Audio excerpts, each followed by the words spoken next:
الزوجة الناشز بتتحرم من نفقة الزوجية فقط. من حقها ترفع عليك تمديد منقولات بالقايمة، من حقها التمكين، من حقها لو رفعت طلاق للضرر تاخد مستحقاتها الشرعية، ومن حقها كمان حقوق الأطفال كلها بالكامل.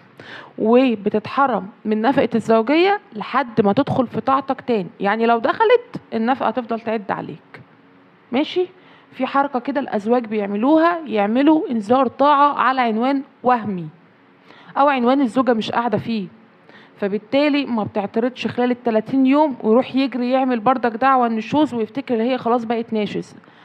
اديني بقولك هي هتروح ترفع طلاق للضرر وتثبت انك زوج غير امين عليها نفسا ومالا، علشان حضرتك عملت حركة انذار الطاعة دي علشان ما تصرفش عليها، وانت كده يعتبر غير امن عليها مالا. ولو هي معاها محاضر بقى بالضرب او اي حاجة من دي او تجيب شهود على الايذاء النفسي ليها، تبقى انت كمان غير امن عليها نفسا، وساعتها هتاخد منك حقوقها الشرعية بالكامل وهتاخد مبلغ محترم.